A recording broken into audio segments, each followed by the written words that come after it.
And another message, Leo. Ito guys, this is freedom. So this is a very nice energy kasi ibig sabihin nito nakakalaya kayo, no? Kung anong klaseng kalayaan man yan, kayo lang yung nakakaalam. Pwedeng nakaka-move on na kayo sa mga negative circumstances nyo. Pwedeng nakakalaya kayo sa mga taong nagpapahirap sa inyo or whatever guys, depende naman yan, iba-iba naman kayong sitwasyon, pero this is more of freedom. Pwedeng emotional freedom din mga kapiksi.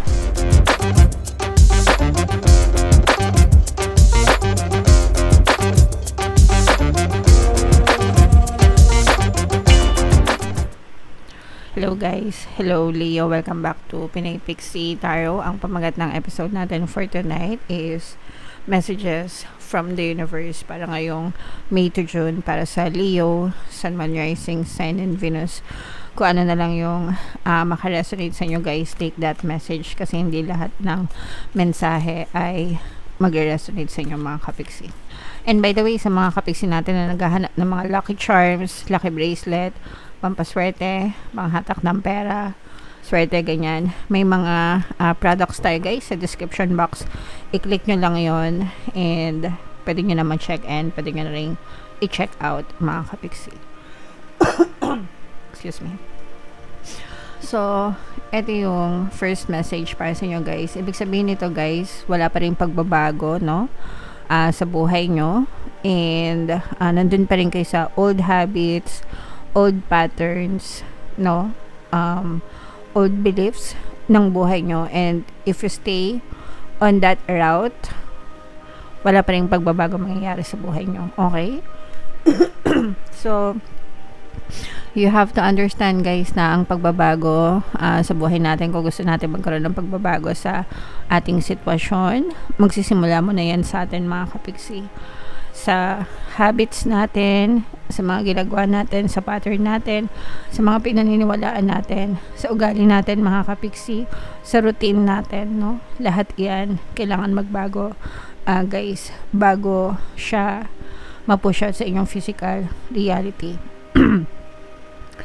You cannot expect different result guys if you are doing the same thing over and over again. So palagi ko nga in-explain sa inyo guys, no, 1 plus 1 equals 2 palagi, 'di ba? So kung gusto niyo magbago yung sagot, kung gusto niyo maging 3, maging 4, maging 5, kailangan magbago yung formula, 'di ba? Maging 1 plus 2, 1 plus 3, 1 plus 4. Kapag ka binago niyo 'yon, tsaka lang magbabago yung sagot mga kapiksi. Excuse me. So, it's the same with our lives, guys. No? Kung gusto nyo mabago yung buhay nyo, kailangan muna meron kayong baguhin sa sarili nyo, mga kapiksi. Okay? So, yan ang first message para sa inyo, Leo.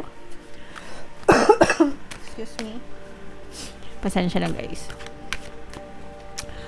So, nagtatalo yung init at saka yung lamig kasi mainit tas biglang umuulan kaya marami nagkakasakit. Okay. So, ito naman guys, ibig sabihin nito, kailangan yung protektahan yung sarili nyo against negative energies, mga kapiksi, no? Kasi kahit na may protection tayo, we are always protected by our guides. Pero, minsan kailangan din natin ng extra protection, which is nanggagaling dapat sa atin, no? Wag nating isali yung sarili natin sa mga toxic na sitwasyon, toxic na tao, 'di ba? Toxic na bagay. Kumbaga kayo na yung kusang lumayo sa toxicities mga kapiksi. And tulungan niyo yung sarili niyo para maprotektahan kayo, guys. Okay? Alright. Ayan. Pasensya na.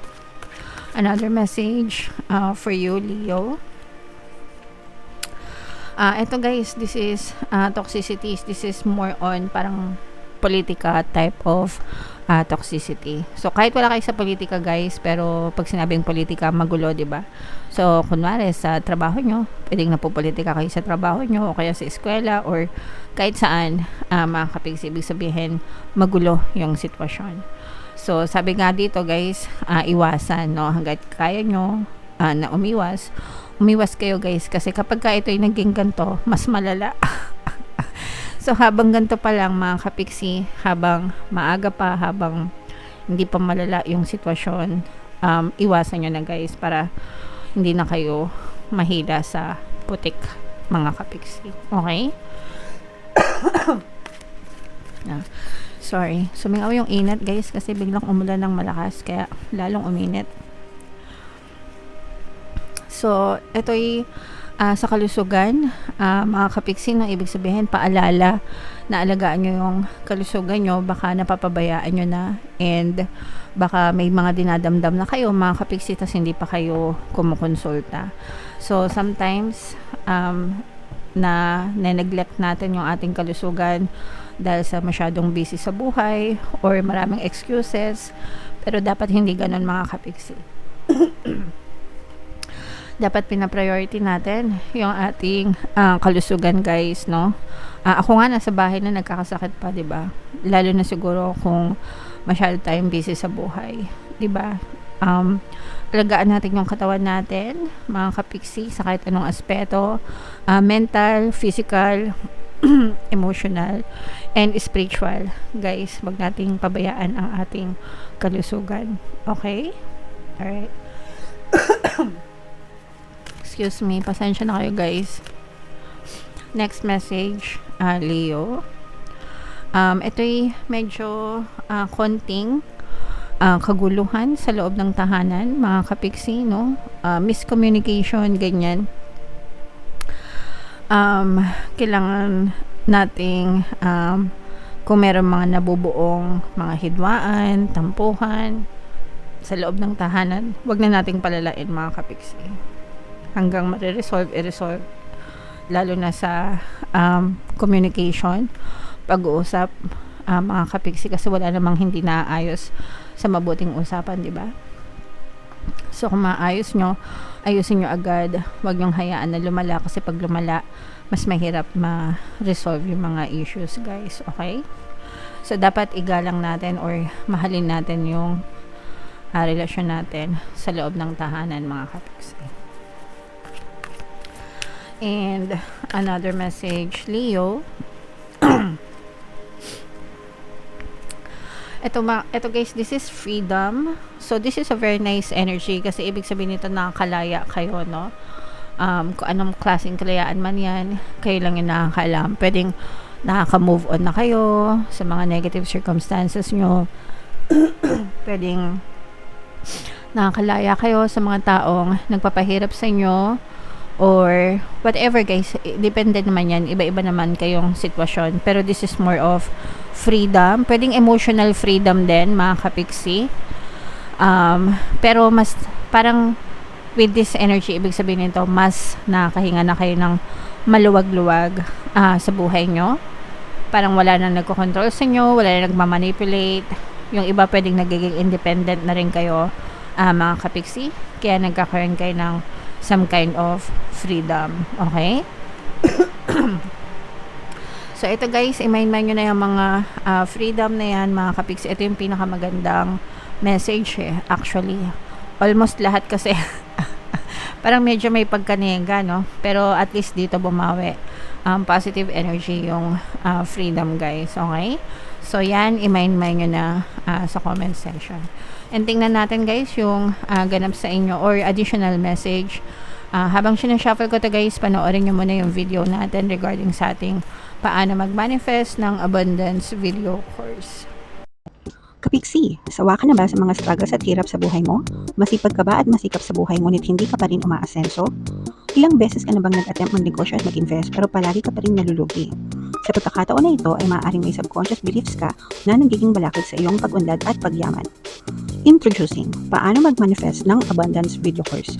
Dito ay matututunan mong ma-overcome ang mga balakid mo para tuluyan ka ng umunlad, umasenso, sumagana, maging matagumpay, successful at maswerte sa iyong kabuhayan, pera, trabaho, negosyo sa lapi at kaperahan ng bonggang-bongga. Dali, mag-send na ng email sa pinoypixitaro@gmail.com at simulan na ang iyong pagyaman ngayon.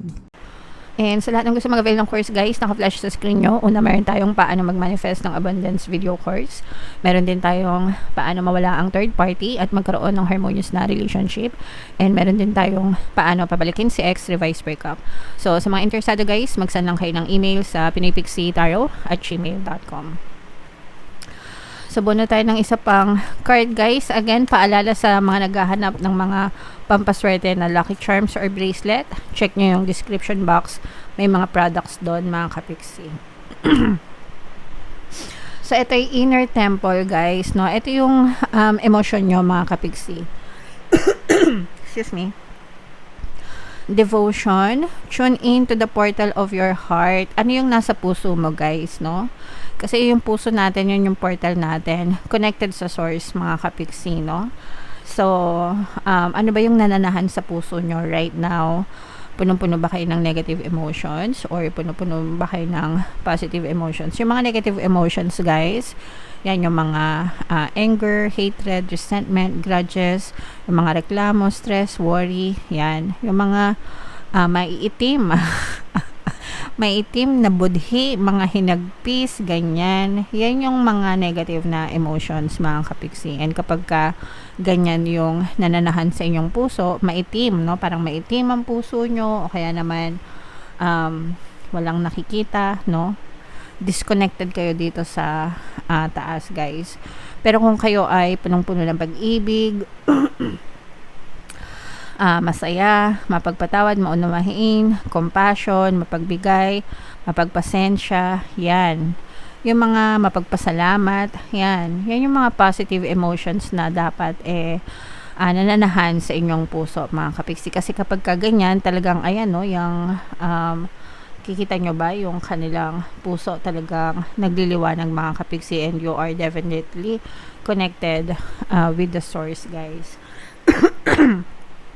So, ibig sabihin yun yung high vibration, alignment with the source, and magaan yung buhay kapag yan ang nananahan sa inyong puso. Yung mga negative emotions, guys, kagaya ng nasabi ko kanina, yan yung mga nagsisilbing balakid sa kaginhawahan sa buhay, sa kasiyahan sa buhay. Excuse me. Walang kapayapaan, no? Madilim, magulo, very rough. So, ayaw natin ng ganung buhay, guys. Kaya, lahat ng mga negative emotions alisin, guys, and palitan ng mga positive na emotions. Be happy, always be grateful, full of love and compassion, para always connected with the source, and magaan lang yung daloy ng buhay, mga kapiksi. Alright? Okay, so comment down below, guys, if feeling nyo naka-resonate kayo. And ito, guys, ito yung positive energies nyo, yung emotional freedom or kalayaan. Mind nyo na yan sa comment section. And for more tarot readings, comment down below, guys, no, if naka-resonate kayo dyan.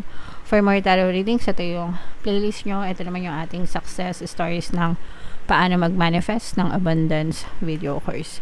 Click here to subscribe, guys. Ito yung ating mga pampaswerte subliminals. Thank you for liking, sharing, and subscribing. See you next time.